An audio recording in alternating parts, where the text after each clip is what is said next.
Então, Edcélia, dando continuidade, eu gostaria que você falasse sobre a sua pesquisa, né? Educação Escolar Quilombola, Estudos Pioneiros no Paraná, que dessa pesquisa surgiu este livro, né?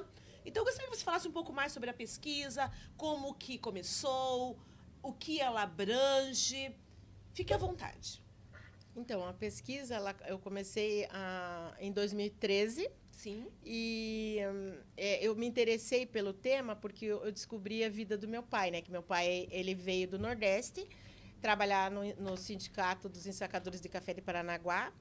E eu fui descobrir, cadê meu pai? Quem é meu pai? De onde veio? Porque eu nunca vi minha família, nunca vi avô, avó, tios, tias, nada. Só meu pai e minha mãe são as minhas referências. Que vieram, né? para Paranaguá. Que vieram para cá. Então, eu fui procurar e descobri que meu pai é quilombola. Ele veio de uma região quilombola, né? E a minha mãe de uma aldeia. Então, meu pai sai de Rosário do Catete, que é um quilombo. Sim. E pega a minha mãe, né? E tira da aldeia e traz para Paranaguá. Então, se você vê minha mãe, ela tem os traços indígenas fantásticos. E o meu pai, que já é falecido, é negro. Parecido comigo. Então, eu fui atrás mesmo, porque o quilombola, para mim, são as pessoas mais corajosas que existiram durante a escravização, porque foram aqueles que resistiram aos maus tratos e saíram daquela condição. E aí saíram, se reuniram, encontraram com os personagens que a gente tem aí, por exemplo, que é o Zumbi dos Palmares, né, que a gente toma, por exemplo, mas tiveram a coragem de resistir e sair, e ir para os lugares longínquos e criar as fortalezas para fazer a morada sem escravização. Então, assim, para mim, são as pessoas mais resistentes, né? E o meu pai era um homem extremamente conservador da sua etnia. Tanto que os meus irmãos, ele tirou da escola, ele protegia em casa, por conta de que meu irmão era apelidado, daí chegava em casa, ele ficava com pena e tirou. E eu não, eu fiquei. Então, meu pai, ele preservava muito. E isso que quilombola faz, né? Ele sai da condição de escravizado e se esconde nos lugares lá para não estar junto, para não estar na comunidade. Tanto que hoje a gente tem, no Brasil, mais de 5.000 comunidades quilombolas. Edcélia, uma coisa interessante, né, que me veio à memória agora. Em todo o período que eu estudei, desde fundamental até o ensino médio, eu não consigo lembrar, em nenhum momento, de algum professor enfatizando de forma positiva, né, a história do negro, falando de quilombos, quilombolas, falando de Zumbi dos Palmares. Nunca tinha escutado falar. Porque, assim, a abordagem é somente assim, o nosso povo, né, é oriundo da raça, dos indígenas, dos negros e do homem europeu.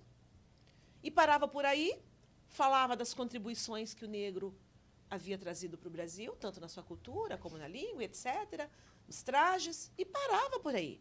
Não existia aprofundamento. E hoje, graças, né, às leis, graças aos pesquisadores como você, nós estamos ampliando nosso conhecimento e resgatando, porque como é gostoso, como é importante você conhecer a sua história, conhecer as suas origens. Isso faz, assim, é muito libertador. Libertador, exatamente. Libertador. Porque você sabe quem você é. Não sente vergonha do que você é e de onde você veio. Né? Você é fruto desse povo que resistiu, que lutou, né? Isso é muito lindo. E pode dar continuidade falando aqui, senão a gente... então, eu já estou folheando, com vontade de ler, vontade de perguntar. Esse livro eu escrevi em cima de uma pesquisa que eu fiz com a primeira quilombola doutora que nós temos no Brasil. E aí eu consegui ler, né? Porque no tempo que eu escrevi, aí, em 2016, eram muito poucas as pesquisas. Então, eu fui fazer a pesquisa dentro da plataforma da Universidade Federal. Correto. Porque eram muito poucos trabalhos. Sim, então, sim. eu fiz baseado em 2 autores que escreveram sobre os quilombos. E também porque nós temos aqui em Guaraxaba um quilombo que chama Batuva, né? Comunidade de Batuva, que fica... Você chega em Guaraxaba e você... A 36 quilômetros de Guaraxaba, de carro, você chega nessa comunidade de Batuva. Então, eu pesquisei lá na comunidade de Batuva, né? Que nós temos o seu Wilton por líder, toda a constituição dos quilombos aqui. Então, Batuva, ela faz um caminho entre... Você chega em Cananéia, aí você entra pelo mato, você anda 1 hora pelo mato e vai parar em Batuva. Então, você vem lá de São Paulo, Cananéia, e para ali. E depois dali, você vem e vai parar em Guaraxaba, que aí é banhada ali, né, por toda, e vem para Paranaguá. Então, era o caminho. Era o trajeto que eles faziam. Exatamente. E emocionante o trajeto, porque eles passavam de São Paulo para cá e de Paranaguá, né, para cá. E aí se encontravam ali e criaram essa fortaleza, né, que eles chamavam de fortaleza. Depois que eles se apropriavam, eles plantavam e mantinham esse lugar fechado. Os escravizadores não podiam mais chegar. Entendeu? Então, assim, eu estudei esse quilombo especificamente por conta das características também deles lá, que quando vocês puderem visitar, inclusive a minha turma de formação, ela vai, né, lá até lá. E lá eu sou parecida com todos eles. Porque eles são negros e negras com olhos puxados e os narizes de indígena. E aí vem os lábios grossos, são características, né, de um pouco do povo africano, que cada um tem uma característica fenotípica, né, no rosto. Então, lá eu encontrei a minha descendência. Eles são todos parecidos comigo, com os meus filhos, com os meus netos. Ai, que são lindo. maravilhosos. E é um lugar que vale a pena conhecer. Então, o meu interesse dentro do quilombo, né, dessa pesquisa, era ver os estudos da Universidade Federal até então, né? Por isso que é um estado da arte. E conhecer essas pessoas ali, desse quilombo. E a gente tem no Paraná vários outros, né? A gente tem Antonina, a gente tem Guaraxaba, a gente tem Guaratuba, a gente tem Matinhos, Morretes, a gente tem ainda comunidades quilombolas por aqui. Então, no Paraná, nós temos em torno de 90 comunidades, algumas já regulamentadas. E será que toda essa história e a questão geográfica já está, tudo isso aí já está nos livros didáticos? Sim. Não, nós temos um livro que a história do do Clóvis Moura. Ele escreve a história dos quilombos e foi feito com um dos nossos governadores. Sim. Tá? Já de muito tempo. Então, durante o governo desse candidato, né, que estava no momento, ele criou um grupo de estudo que chama Clóvis Moura. Dentro desse estudo, tem todos os quilombos do estado do Paraná, todos eles registrados. Foi lançado em 2010. Então, e parte desse conteúdo, será que também está no livro que os alunos usam? Não. Porque não está, né? Não está. Porque não dissemina, esse trabalho não dissemina. Porque seria interessante ali, porque eu sei que acho que é no 4º ano, 3º, que tem a história do Paraná e a geografia do Paraná. Inclusive, vem um material à parte. Né? Eu até vou ficar mais atenta para ver o que já está de novo ali, porque isso não pode deixar passar, porque é importante que os nossos alunos conheçam, porque eu fui conhecer muito da minha história por conta própria, eu fui em busca, né? Porque naquela época os bancos escolares não traziam essa informação para a gente. E esse seu livro, ele serve para os alunos lerem, estudarem, pesquisarem. Tem alunos da universidade que estão fazendo um estudo, inclusive ele nas últimas páginas, ele traz como que você entra na comunidade quilombola, porque não existe, eu vou lá entrar na comunidade e vou fazer a pesquisa, não pode. Não pode. Existem regras e tem aí eu trago no final dele. O que fazer para entrar numa comunidade, como entrar numa comunidade quilombola, porque ela ainda é preservada. Sim. E quem mora, quem está, sabe que a sociedade é diferente, né? Vê de forma diferente. Como que a gente vê? A maioria da sociedade vê os quilombos. Vamos buscar. Vamos tirá-los de lá, vamos trazer para a sociedade que eles não têm uma vida boa, porque isso, porque aquilo. Não. Não. A comunidade quilombola de Batuva, ela já tem uma escola, à noite ela tem um EJA, subsidiado pelo núcleo de Paranaguá. Correto. Entendeu? As crianças pequenas vão até a escola, que é a Marcílio Dias, que fica lá em Guaraxaba, entendeu? Então, quando elas terminam ali, elas têm uma escola de 1ª a 4ª série, e aí, quando elas terminam, elas vão para lá. Então, elas estão dentro da comunidade delas. Sim. E se a gente deixar... A gente, por olhar mesmo, né? Eu, quando fui visitar pela primeira vez com o meu esposo, e que a gente teve que dormir lá, né? Que eu passei lá vários dias, mas a primeira noite... Nós estranhamos muito, porque aí não tem o repelente, não tem cortina nas janelas, não tem ventilador, né? E aí a gente estranhou muito e também não se comia macarrão. E nós levamos, né? Porque a gente levou daí os mantimentos para eles, roupas. Inclusive, a gente leva, quando a gente visita, a gente leva para eles. E leite também, que é bem legal de levar.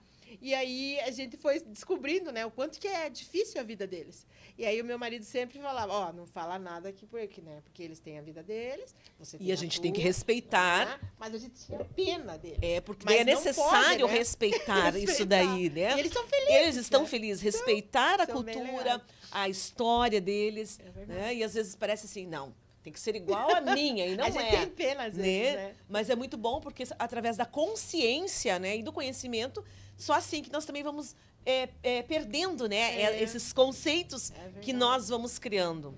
Mas, Edicélia, está sendo muito bom o nosso bate-papo aqui. E eu vi que você colocou aqui um poema do poeta Hilton Gonçalves. Que ele é o líder. Ele é o líder? Ele é o líder da comunidade quilombola de Batuva. De Batuva, essa de Batuva que fica próximo a Guaraqueçaba. Que é onde eu escolhi para pesquisar. Que lindo. O seu Hilton Gonçalves da Silva, Certo, ele é poeta e ele escreve o sofrimento o sofrimento e a alegria de viver no quilombo através de poesias. Então ele escreve um livro que chama Minha Triste e Alegre História de Vida, que a Universidade Federal publicou, porque ele foi professor da comunidade e depois ele foi fazer a pós-graduação na Universidade Federal. E maravilhoso. Olha, eu vou ler um trecho aqui que eu gostei tanto. Sabe que eu gosto de ler poema, né? Ai, ai. Vou ler um trechinho. Povo sofrido, abandonado e ainda considerado vadio. Não é visto com bons olhos o que o negro construiu. Por querer nossos direitos, não precisariam nem pressão. Só bastava se cumprir o que está na Constituição. Todas essas belezas existentes pelos tradicionais foram preservadas. E quando delas precisamos, somos seriamente penalizados. Que gênio, né? Ele é maravilhoso. Maravilhoso. Análises conceituais. Tem toda a questão. E na minha pesquisa de doutorado, aí eu adentro a pesquisa do quilombo de Cambaquá, em Assunção, no Paraguai. Sim. Onde existem lá, no Brasil tem mais de 5.000 comunidades quilombolas. No Paraguai existem 3 apenas. Sim. Então, eu fiz uma pesquisa lá e conversei, né, com os negros Sim. e negras. Correto. Hablando castelhano. Hablas usted espanhol? Hablas usted espanhol? Só um pouquinho. Necessário. E aí, lá também eu pesquisei a vida dos quilombolas. Como que eles têm essa vida, né? Que lá são chamados de afro-paraguaios. E aí eu pude conviver com pessoas da minha etnia, porque Sim. são negros oriundos da Guerra do Paraguai, que foram daqui para lá, conseguiram sobreviver, e os espanhóis que vieram do outro lado e se juntaram. E aí formaram essa comunidade. Maravilhosa também, que está tudo no meu livro do doutorado, que eu pretendo fazer a publicação. Você vai publicar o outro livro, né? Esse ano, antes do Natal, eu publico. Qual é o título, Edicélia? Eu escrevi como Diamante Negro. O Diamante Negro. Nossa, que nome lindo, que título maravilhoso. E artigos, você tem quantos artigos publicados? Eu tenho, olha, perto de 18 artigos. Inclusive e todos eles falando sobre esse mesmo tema? Sobre o negro e a negra, o sofrimento. Sim. Mas eu tenho um bem legal que é Cormorante. cormorant. Cormorante. Cormorant. Ele é um artigo que fala sobre o naufrágio de um navio em frente à Ilha do Mel. Aham. E como que eles faziam? Eles faziam o tráfico de escravizados. E aí, esse cormorant era um navio inglês que ele fiscalizava as águas. Correto. E aí, ele achou aqui, na Bahia, perto da Ilha do Mel, na frente do farol. do farol. Uhum. E aí, e do canhão também. Sim, E sim. aí, quando ele viu que esse navio estava com 200 pessoas dentro, ele foi prender. Uhum. E aí, quando eles, né, o comandante desse navio viu que ele ia prender, ele sucumbiu o navio, matando 200 pessoas inocentes. E aí, essas 200 pessoas ainda estão lá, né? Os ossos Nunca foram resgatados. nunca foram né? resgatados, nunca foram respeitados, nunca foi feita nenhuma cerimônia, ó, tá aqui, acabou, não. Então, Falta de humanidade, né? Sim, e aí... Tá na hora da gente e aí retomar essas... é a minha luta. Eu tenho lá a vontade dentro do meu artigo de que isso seja lembrado, pelo menos. Sim, memória. Isso é Registrado, memória. Registrado. Sim. E dito que nós temos respeito por isso que ainda está lá, porque todo mundo é digno de um bom sepultamento e tal. Sim. Então, é isso. E eu escrevo isso como um apelo, né? Sim. E tudo também eu conto em poesia. Esse artigo eu conto o sofrimento deles em poesia. Você eu sou a poeta, poetisa. maravilhosa. Que bom! E aí Curitiba fez a criação da primeira estante afro no mês passado. Me convida quando eu tiver, assim, eu quero participei. ir. Olha, assistir. maravilhosa, na Biblioteca Municipal. Gosto muito. Nos convida, poderemos levar os professores, alguns alunos, né?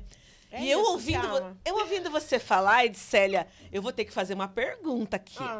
Quanto? A pergunta é assim: você, em algum momento lá da sua adolescência, infância, você imaginou que você chegaria nesse patamar de conhecimento que você tem hoje? O que você pensava lá quando você era bem jovem? Olha, eu gosto de perguntar porque de repente a gente... E é bom, né, a gente fazer. O que eu pensava? Eu tinha tristeza da minha cor de pele, tristeza do meu cabelo, vontade de ou raspar ou usar uma peruca, essa é a verdade. Por quê? Porque todo mundo caçoava do meu cabelo. Todo mundo dizia, olha, bem-vindo a macaquinha de novo na escola, né? Eu estudei no Manelito, imagina, no Liceu Manuel Viana.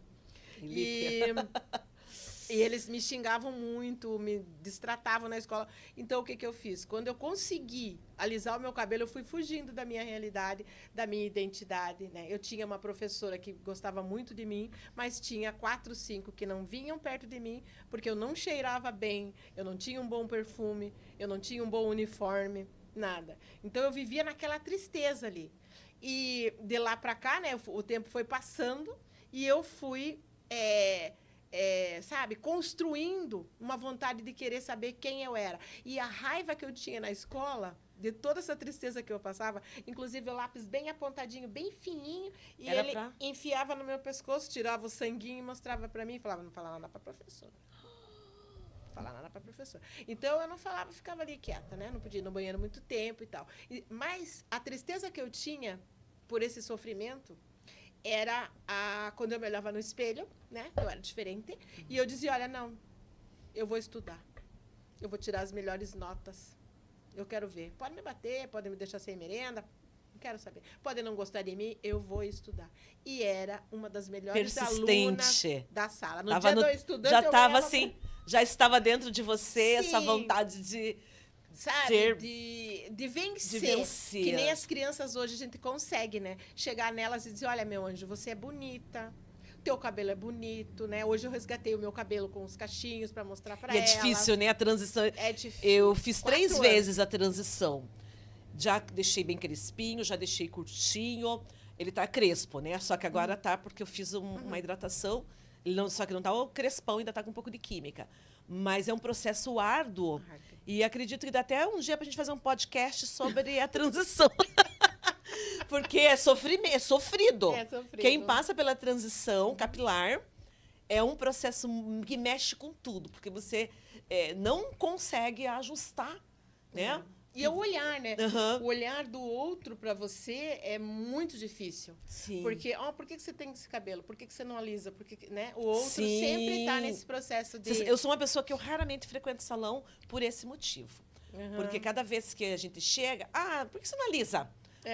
Então sempre você começa a fugir, né? É. De salões. Então eu vou a cada 6 meses, vou lá dar uma boa hidratação, porque eu gosto do meu cabelo crespo, né? Uhum. E gosto também da facilidade, tá com relaxamento aqui para poder facilitar o penteado, mas ele é crespo, ele vai estar crespo daqui a pouco, a hora que lavar, molhar.